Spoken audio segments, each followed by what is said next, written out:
Hello. Before we get down to cinema, I would like to draw your attention to our Patreon. Regular listeners will know that these podcasts are supported by Quad, our home cinema in Derby, UK. But as Quad is a charity, we want to make Cinelit as self-sustainable as possible. So, to that end, we have set up a two-tier way in which you can support Cinelit. For our 35mm Cine fans, you'll get a bonus additional episode each month where we will be deep diving into an area of cinema that will be exclusive to Patreon subscribers for at least 6 months before it arrives like a late dinner guest on the regular feed. Plus, you get the episodes a week in advance of the main feed release. But if you want to support us and don't feel that pressing need to have the additional podcast each month, but still want that warm, satisfying feeling of being part of the Cinelit success story, then you can become an 8mm Cine fan, where you can donate and get our heartfelt thanks. Head over to the Patreon page and subscribe if you can. However, we know that times are hard at the moment, so please do not feel you need to subscribe if you are not able. We'll still be putting out new, free-to-listen-to episodes on a regular basis throughout the year. Now let's get back to your regular scheduled broadcast.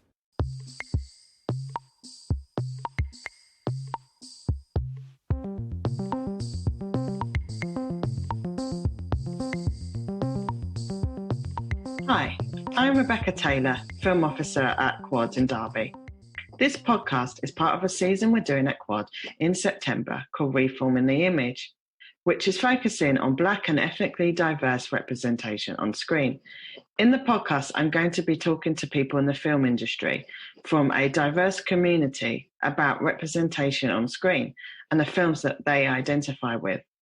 I'd like to thank the BFI Film Hubs Midlands for funding this podcast. So enjoy. Welcome, Louise. Tell me a bit about what you do in the film industry. Funnily enough, I actually work in TV. So before I worked doing social media and kind of freelancing. So I worked with New Black Film Collective and Dogworth on some documentary, kind of just doing general social media marketing for upcoming releases. And now I'm kind of doing the same thing, but for TV. So working at All 3 Media International with a lot of their key brands and just helping out with festivals and that type of stuff. So what drew you to get into working in or the entertainment industry? Yeah. You now work in TV. I know, it's very strange because for a long time I wanted to be an author. So I really liked stories and writing and everything. So when I was younger, I was all about books. And then I guess as I grew older, I started watching more TV and film with my family and stuff, and kind of, I didn't really know when it happened, but kind of just became a bit obsessed with film and started going to film premieres in London and wanting to be a part of that environment, which led me to studying events because I wanted to then organise the film premiere. And then from that, it was just kind of a natural progression to kind of doing film marketing and learning more about this area that I didn't really think I was going to go into when I was younger, but then was just absolutely. My entire life is based around films and stories and stuff. So, yeah. Is there a particular film that you feel like really got you interested in that? I mean, I went through, when I was younger, the whole Twilight obsession phase. So that was a big thing. But I think I watched, like most young people, I watched a lot of mainstream stuff. So what I can remember, I feel like the first Iron Man film was the one that was that dragged me into watching films every time they came out. Yeah, that's kind of what I can remember. Yeah, it was a similar thing with me because I'm a slightly older, so for me it was the Leonardo DiCaprio film.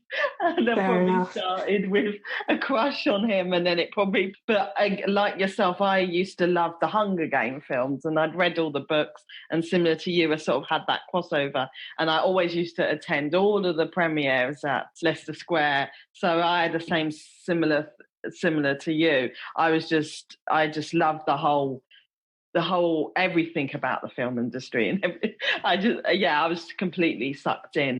By that point I was doing my degree in film, so I think I probably started a little bit earlier.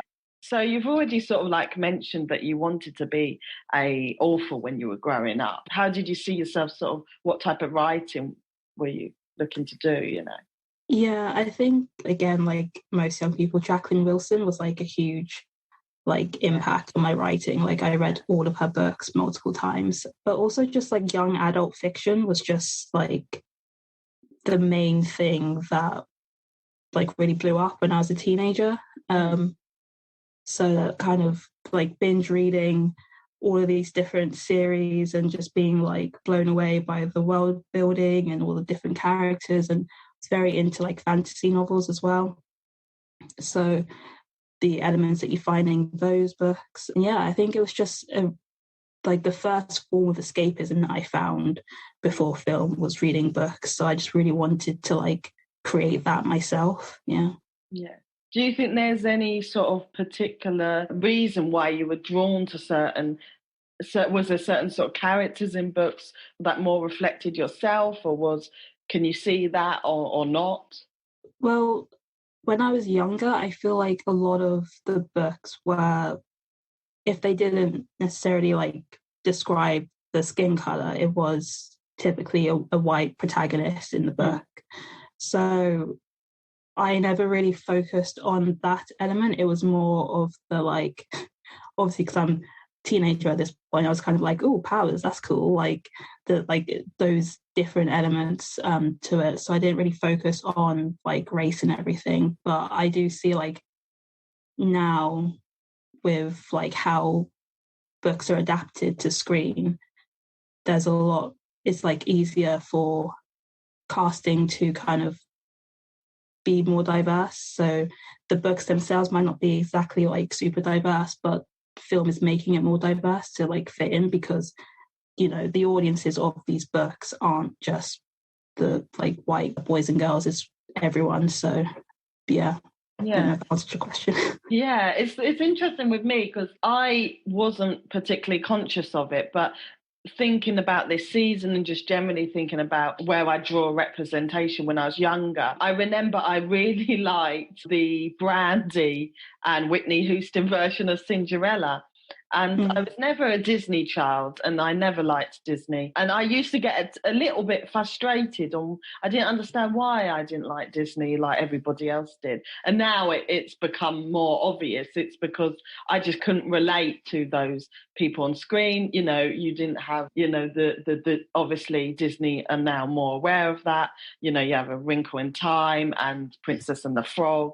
And, you know, but back when I was growing up in the early 90s, it was, I could never relate to that. So even the Cinderella, I think I've noticed that I draw to that because of the fairy tale aspect. And I think when I was, you know, obviously when I imagined Cinderella, I always imagined her as a Caucasian lady. So for me, that was quite an interesting film. And even though looking back, it probably wasn't a great film, I feel like it was really forward for its time, you know, in colourblind casting. And like you were saying.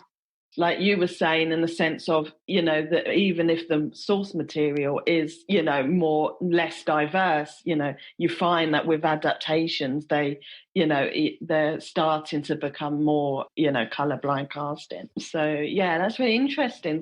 So you said you started with books and then you went on to film and TV. So what sort of films and TV shows did you watch growing up? I'm guessing Tracy Beaker was one of them. Oh, yeah, definitely Tracy Beaker. All of the like CBBC, Disney Channel stuff. It's really strange, like as you were talking about, like you didn't like Disney because they weren't diverse. It's like, for me, I feel like a lot of people, we're so used to seeing kind of white-led films and TV shows, so it doesn't even like cross our minds. So when I was younger, I didn't even like think about the fact that there wasn't Black characters. And then now when I'm older, it's like one of the first things I look for.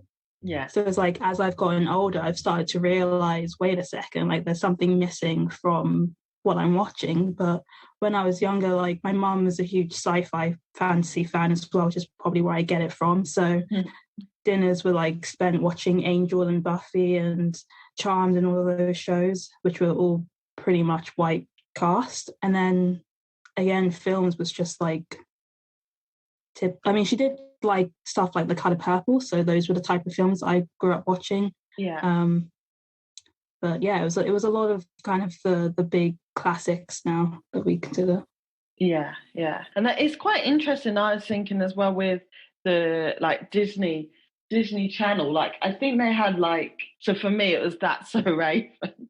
That was the main show, like for me, that I used to watch on Disney, which I remember thinking that was a bit strange in the sense of the crossover with the films. They didn't reflect diversity as much as, you know, the TV shows. But even the other day, I watched sort of as a giggle, as a throwback, High School Musical. And even that, like, I remember that was a big deal when I was at school. And again, I wasn't interested in High School Musical. I remember my friend, she was obsessed with High School Musical. Like, she had Zac Efron on her bedroom wall, but I never could connect with it. And I remember looking at like the characters of like Taylor and Chad, and they're very much background characters. That would have been called out, definitely, if that was now as big as it was. Yeah. Yeah, but I just remember it's interesting. Like I wasn't necessarily conscious of why I didn't like all of these films or couldn't relate to them. And for me, I actually preferred Cheetah Girls, and now it's really obvious. So yeah, Cheetah Girls was another one that I loved. But also the music was like a lot better than other films. So it was kind of like, okay. Yeah, and it was quite sassy. It was quite like funky, and it was a bit different. Where like I felt like High School Musical was a bit too goody two shoes. Yeah, it was. Just generally on TV, so maybe not so much as a child, but as growing up, was there any sort of particular TV shows that you were drawn to, or what? I think the first big TV show that I remember like really like being like, oh my god, I love this, was The Vampire Diaries. But again, I had read the books, so that was kind of the connection I had with that. But yeah, I loved Vampire Diaries and started to kind of see like Bonnie's character as the only black character in the show, and kind of she was constantly being killed off and then brought back. And looking at it now, it's like, why, as the only black character, was she constantly like being pushed aside and stuff? But yeah, The Vampire Diaries was a big one for me when I was like 15, 16.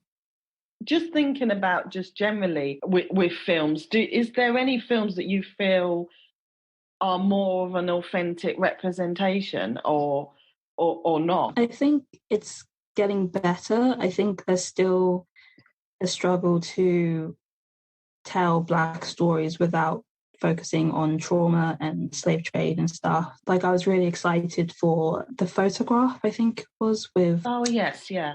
It was a rom-com. Yeah. Yeah, and it didn't get a very big release, which was really sad.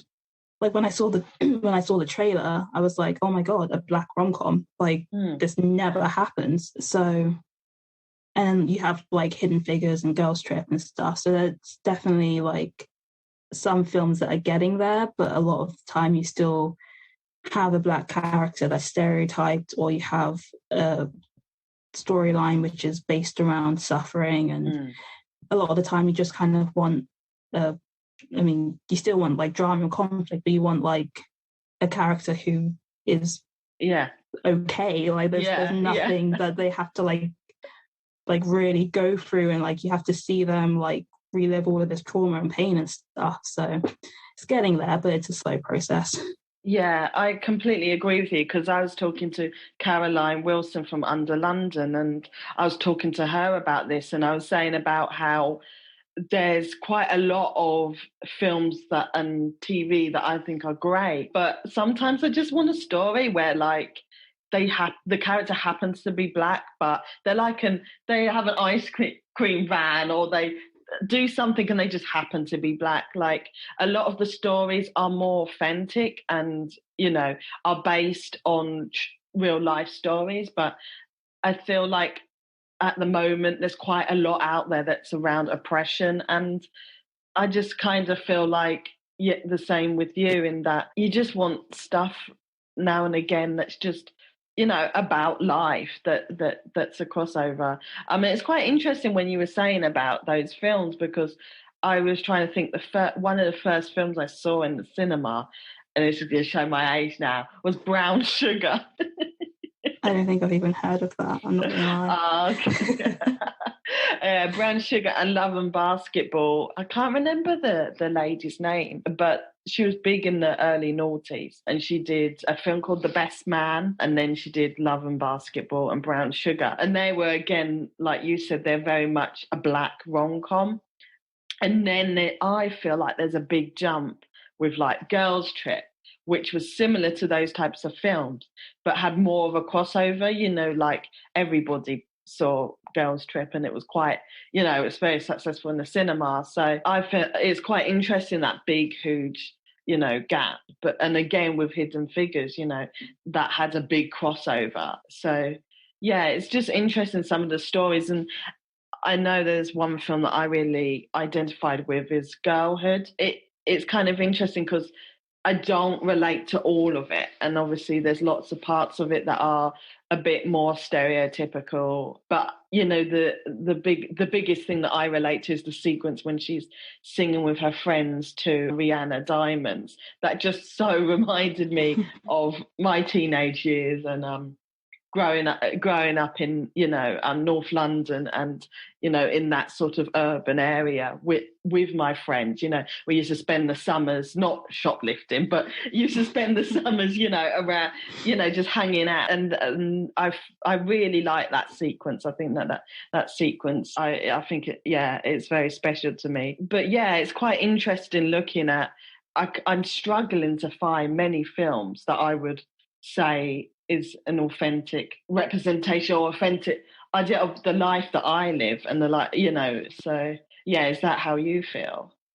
Yeah, definitely. Yeah. I think like the way that films about Black suffering are rewarded by the film industry with like Oscars and stuff, it's kind of just reinforcing the idea that people want these films. Whereas there are people saying we want just normal films about normal Black people and Black lives. We don't want like films about suffering, everything. But they don't really hear that the louder thing is this film about slavery has won so many awards. Therefore, we need to recreate more films about slavery because then we will make more money and all of this stuff. So it's very difficult to delve into what Black films there are to find like the representation about just like a life that I can connect to, because compared to the other types of films about suffering, they're so small, and they also don't get the like marketing to reach people. They don't get picked up by the big distributors, so they don't get exhibition in cinemas. So you really have to look to find them, because it's like there are Black creators making these films and there are people making films with Black characters, but whether they are seen as valuable to be distributed and marketed, it's quite difficult, I think, for Black films to get out there to be able to like show people the different representations of Black people.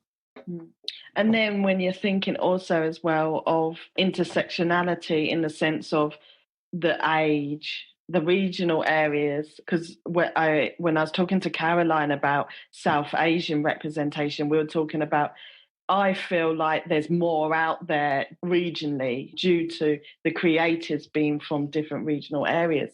But a lot of the Black representation is focused on London, which was quite interesting. And then the ages, for instance, like Steve McQueen with the anthology series that he had, you know, they had Lovers Rock, but it also focused on the Windrush generation, which was my dad's generation. And my dad's experiences are very different to my experiences. So yeah, it's also in the sense of the different types of the Black British experience. Yeah.